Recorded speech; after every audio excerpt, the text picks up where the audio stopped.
Mga kapatid, ang ginamit na bersikulo o talata sa Biblia ng mga INC, Isaias 24:15 at saka Isaias 43:5 ay siya ring ginamit ni Eliseo Soriano.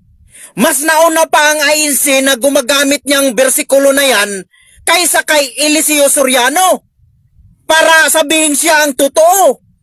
Sinabi din ni Eliseo Soriano na galing sa Pilipinas, pagtuhugin daw ang mundo, pupunta ng Brazil. Mga sariling interpretasyon na walang katotohanan, hindi iniutos ni Kristo. Tingnan niyo ang video, mga kapatid.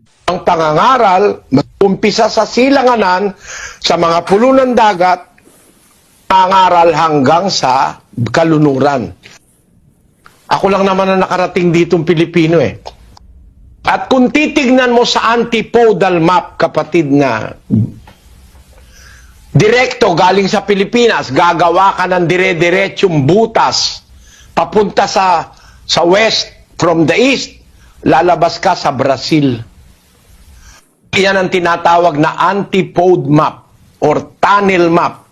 Kung mag-uumpisa ka, hindi ka magbibiyahe sa air, pupunta ka sa mundo ka papasok, no? Pag nag-umpisa ka sa Pilipinas, you will come out in Brazil. Yun na nga ang nangyari sa akin eh. Ang lakas din mag-angkin ni Eliseo Soriano, no? Nakapunta sa Brazil si Eliseo Soriano dahil may kaso siya sa INC. Hindi lang yun. Hindi lang isang kaso. Kaya doon siya tumira sa Brazil. Nag-interpret pa na galing Pilipinas papuntang Brazil. Ay nako, itong si Eliseo Soriano, no? Natatawa din ang INC nito kasi ginamit yung bersikulo na yan, na hula din ng INC, ginamit din ni Eliseo Soriano. Ang daming mga founders dito sa Pilipinas, Eliseo Soriano kung nasaan ka man. Ito ang mga marka ng mga bulaang Kristo at mga bulaang propita, mga kapatid. Kaya mag-ingat kayo sa lahat ng dako sa buong Pilipinas. Suriin nyo kung ang simbahan nyo o ang relihiyon ninyo ay nasa tunay na itinuturo ang aral ni Kristo, tunay na kalugod-lugod sa Diyos. Tingnan nyo ang taong ito, nagpakalat ng kasinungalingan, walang kaalam-alam sa Biblia. Sino kayang pastor ang nagturo nito? Ayan, tingnan nyo po, mga kapatid. Isa na naman hong napakalayong interpretasyon ng mga pare at ng mga Catholic faith defender nung sabihin nila na si Pedro di umano ang binigyan ng susi. Ay, Diyos ko day. Saan nyo po mababasa na si Pedro ay binigyan ng susi? Wala kayong mababasa. Anong walang mababasa? Ang tanda-tanda mo na walang mababasa sa Biblia? Basahin nga natin, Mateo 16:18. Sabi ni Kristo, "And I say to you that you are Peter, and on this rock I will build my church, and the gates of hell shall not prevail against it." Klaro yan! Sinong sinabihan ni Kristo? Si San Pedro, Apostol. I-forward mo lang sa 19. Sabi ni Kristo sa 19, And I will give you the keys of the kingdom of heaven. Hindi mo ba naintindihan yung mga keys na yan? Susi nga sa kaharian ng langit. Ang tanda-tanda mo na, hindi mo pa alam sinong pastor nagturo sa'yo. Klarong-klaro yan sa Biblia. Inihayag nga yan kahit grade 1 yan nakaintindi. Wow! Sino kayang taong itong nagpalaganap ng kasinungalingan? Tama ang turo ng mga kaparian. Tama ang turo ng Catholic Faith Defender. Tama yan dahil galing sa Katoliko yan.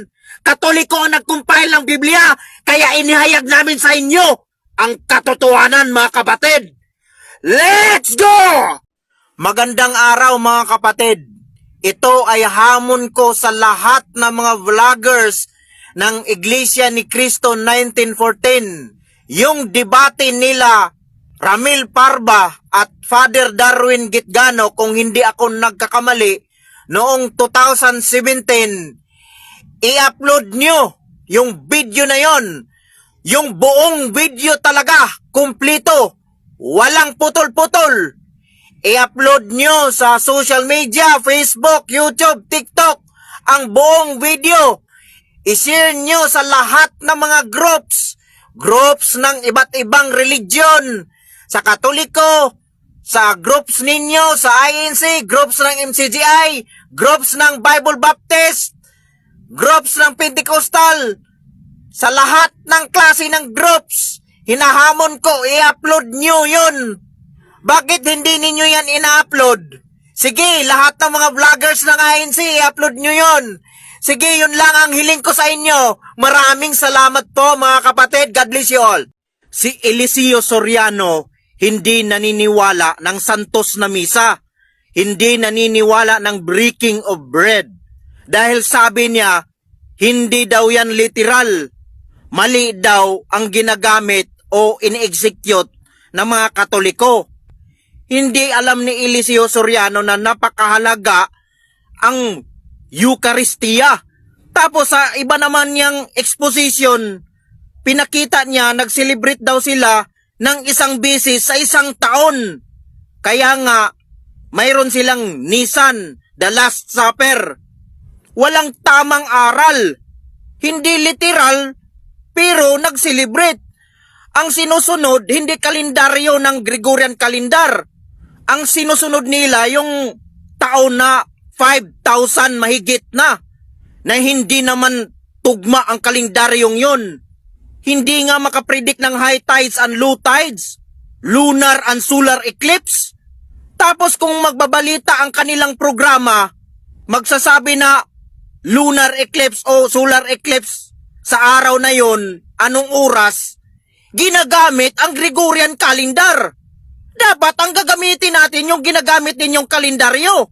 Ihayag ninyo sa buong mundo, ipakita nyo, i-dispute ninyo yung kalendaryo ng Katoliko.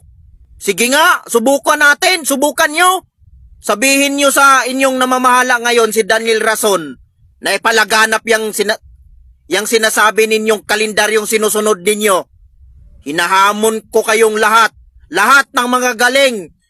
May mga profesor po kayo dyan sa MCGI. Labas lahat ng magagaling ng MCGI. Let's go! Naniniwala si Eliseo Soriano na birhen si Maria. Maraming mga video at mga exposition niya na sinasabi niya birhen si Maria. Tapos hindi siya naniniwala na ang nasa loob ni Mama Mary ay hindi Diyos. Pumasok lang daw si Kristo pagkatapos may panganak ang nasa loob ni Mama Mary. Anong klaseng aral yan? Sinasaway pa nga niya si Bu Sanchez eh. Tama ang sabi ni Bu Sanchez. Pumasok na si Kristo sa loob pa lang ng bahay bata ni Mama Mary. Mga kapatid, hahalongkatin ko ang maling aral ni Eliseo Soriano. Good day.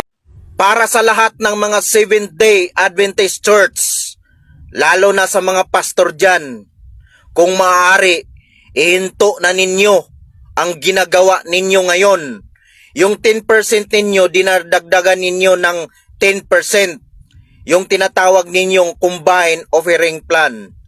Mga kapatid, kawawa po lahat ng mga miyembro niyan. Biruin nyo, yung natanggap ng kada buwan ng senior citizen, kukunan pa yan ng 10%, tapos kukunan pa rin ng COP o combined offering plan. 20% na po mga kapatid. Ang liit-liit lang nga ang matanggap ng mga senior citizen, kukunan pa ng 20%. Grabe talaga yan mga kapatid. Maraming na brainwash na mga kapatid natin dyan. May 10%, may 20% pa. Pag hindi daw sila makapagbigay, makapagnakaw daw sila sa Diyos. Hindi na daw kailangan pumunta pa sa mga pare o sa mga pastor para sa pagtatapat ng mga kasalanang nagawa ng isang tao. Kailangan direct to God na daw. Wala daw inuutos sa Biblia na magtatapat ka ng mga kasalanan sa pare. Wala tayong tutol sa direct to God, pero hindi maalis sa ating sarili, mga kapatid, na nag-uutos din si Kristo sa mga apostoles at sa mga kaparian ang pagtatapat or the ministry of reconciliation. Sasagutin namin kayo, mga kapatid, ng diretsahan, litra por litra. Babasahin natin sa Juan 20, versikulo 21 hanggang 23. Ito po ang nakasulat. Muling sinabi ni Jesus, sumasain niyo ang kapayapaan. Kung paanong isinugo ako ng Ama, isinusugo ko rin kayo. Sinong isinugo? Si Kristo. Sinong isinugo ni Kristo? Mga apostoles. At lagi nating tatandaan na si Kristo is the high priest at ang mga apostoles ay mga pari din na isinugo mismo ni Kristo. 22.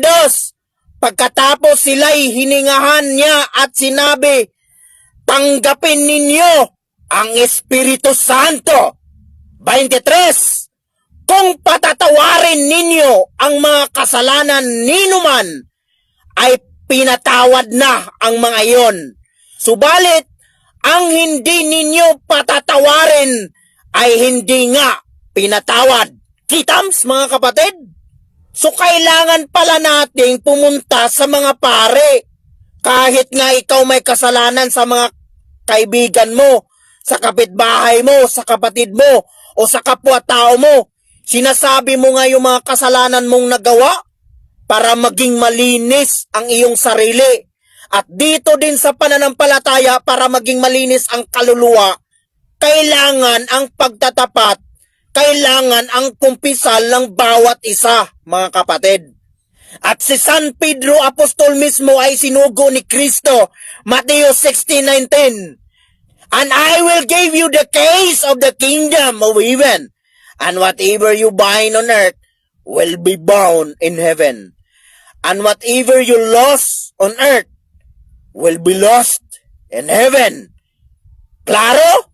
Kaya itinuturo namin sa inyo ang totoong aral ng simbahang Katolika. Ang isinugo ay ang mga kaparian at kami ay sumusunod sa mga pari. We are Catholic faith defenders. We are soldiers of Christ para sa pagpalaganap ng magandang balita sa buong mundo. Hello mga taga-MCGI, si Eliseo Soriano ba nabinyagan sa MCGI o nabinyagan sa kay Nicolas Perez na kinilala din niyang Sogo? Yan, saan ba kayo nabibilang dyan? Ang daming relihiyo na yan. Pinarehistro ba yan ni Eliseo Soriano? Ang mga magulang ni Eliseo Soriano ay Katoliko, mga kapatid. Paano ka naging sugo? Paano ka naging members of the Church of God na nasa unang siglo at sinasabi niyong nasa Korinto? Wala daw kandila sa Biblia o kandel. Baliktad daw ang turo ng mga Katoliko at hindi daw yan inuutos ng mga apostoles. Ngayon babasahin ko sa inyo, mga kapatid, litra por litra, punto por punto. Walang paligoy-ligoy tayo dito, mga kapatid. Sasagutin ko yung mga katanungan ninyo. Anong walang kandila o kandel sa Biblia? Sinong nagsabi? Yung mga pastors ninyo? Yung mga founders ninyo sa iba't ibang sikta? More or less 50,000 denominations? Lahat kayo! Babasahan ko kayo ng litra por litra na mayroon palang kandel sa Biblia. Makikita yan sa Marcos 4:21. Basahin natin, mga kapatid, ha. Is the candle brought to be put under a bushel or under a bed and not to be set on a candlestick? Klaro! At babasahin din natin ang nakasulat sa Salmo 18:28. Ito ang nakasulat mga kapatid. For thou wilt light my candle, the Lord my God will enlighten my darkness. Klaro? At dyan sa Revelation 1:20, tinutukoy dyan is the lampstands. The 7 golden lampstands. At ang 7 lampstands ay ang 7 churches. At ang 7 churches na yun nag-exist pa hanggang ngayon. Ang tanong, nandun ba kayo? O may itinayo ba kayong templo doon sa tinutukoy na 7 churches in Asia? So nasagot ko na ang inyong mga katanungan, kapatid. Thank you!